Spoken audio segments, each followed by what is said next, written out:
నమస్తే అందరికీ. సో ఇయాల మనతో మాట్లాడడానికి ఉద్వేగం మూవీ టీంని పట్టుకొచ్చేసిన. సో సినిమా ఎట్లా ఉండబోతుందో టీంని అడిగి తెలుసుకుందాం. నమస్తే అన్న, మహిపాల్ అన్న, ఎట్లూరు, అరుణ్ అన్న, శ్రీకాంత్ అన్న, పెద్ద నమస్తే. అందమైన అమ్మాయి నమస్తే అన్న అంటే అన్న మిమ్మల్ని చూస్తే ఆగండి మిమ్మల్ని చూస్తే ఏదో తేడా కొడుతుంది అన్న సినిమాలల్లా. అవునా? అంటే మజాకులు చేసుకుంటే స్టార్టింగ్ అంతా బాగానే ఉంటాడు, లాస్ట్ లో ఆయన్నే విలన్ అవుతాడు కదా. ఎట్లా అట్లా ఒక మంచి క్యారెక్టర్ చేయబుద్ధి అయితే లేదు మీకు? ఇప్పుడు కూడా మంచోడిని అయితే మంచి క్యారెక్టర్ చేస్తాడు, నా లాంటి వాడికి నాకు ఎందుకు దొరికి అన్నతో జర డీల్ చేసాడు కష్టం. మీరు ఎట్లా డీల్ చేసారు? ఇట్లాగే చేసినాము. ఎప్పుడు ఏ పర్సనాలిటీ వస్తుందో తెలియదు, మేము ముందే రెడీగా ఉండేవాళ్ళం. ఎందుకన్నా అట్లా సతాయిస్తారా సతాయించని ఏం అవుతుంది, అది అంతే. అట్లే అవుతుంది. కొందరు స్ప్లిట్, కొందరు మల్టిపుల్ అంటారు. అట్లా పడున్నా నేను సడన్ గా ఏదో బయటికి వస్తాడు, ఆడే అనుకొని చెప్పి మరి అడ్జస్ట్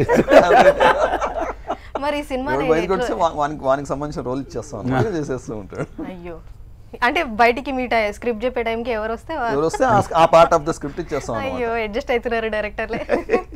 సో ఈ సినిమాలో ఎట్లుండబోతుంది మీ క్యారెక్టర్? యాక్చువల్లీ నాకు మహిపాల్ కోవిడ్ కన్నా ముందో లేకపోతే జస్ట్ ఆఫ్టర్ కోవిడ్ అనుకుంటా కలిసి చెప్పాడు. బ్రిలియంట్ సబ్జెక్ట్, చాలా రోజుల తర్వాత మంచి కోర్ట్ డ్రామా. ఓకే, ఒక కోర్ట్ రూమ్లో డ్రామా అని కూడా బాగా ఇంటెన్స్, ఒక సస్పెన్స్, ఒక థ్రిల్, మజా వచ్చేసింది అసలు. Fantastic story. అంటే మరి దీంట్లో కూడా మీరు లాస్ట్కి ఏమన్నా మొత్తం అన్ని చెప్పేసి ఒకసారి పంచే పెన్ డ్రైవ్ ఇచ్చే ప్లే అన్న ట్రైలర్ చూసినా కానీ దీంట్లో యాక్చువల్గా హింట్ అంతే. ఇందులో యాక్చువల్గా రివర్స్, ముందు చెడ్డోడికి కనిపిస్తే తర్వాత మంచోడు అన్న చెప్పేసి ముందు చెడ్డోడిగా కనిపించి తర్వాత మంచిగా.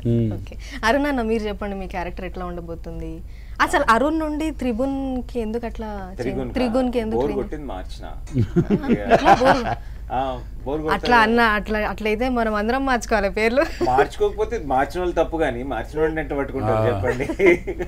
Correct, what a beautiful answer. Bore కొట్టింది మార్చిన అంటే ముందు నుంచి చేస్తున్నా కదా, లవర్ బాయ్ అరుణ్ అదిత్ అని చెప్పి బ్రాండ్ చేసిన. సరే బ్రాండ్ మారుతాం అని చెప్పి కొండ నుంచి మీసం తిప్పిన పేరు మార్చిన. ఫ్యాంటాస్టిక్ నేమ్ కదా త్రిగుణ్. త్రిగుణ్ అంటే త్రిగుణ్ వస్తున్నారు అంటే నేను ఎవరు త్రిగుణ్ అని అనుకున్నా. అట్లా అందరు ఆగమాగం అవుతారు కదా, కొత్తగా త్రిగుణ్ అవ్వాలి కదా, మళ్ళీ ఎవరెవరు అనుకుందామని అనుకోవాలి కదా. అట్లా అంటారా? సో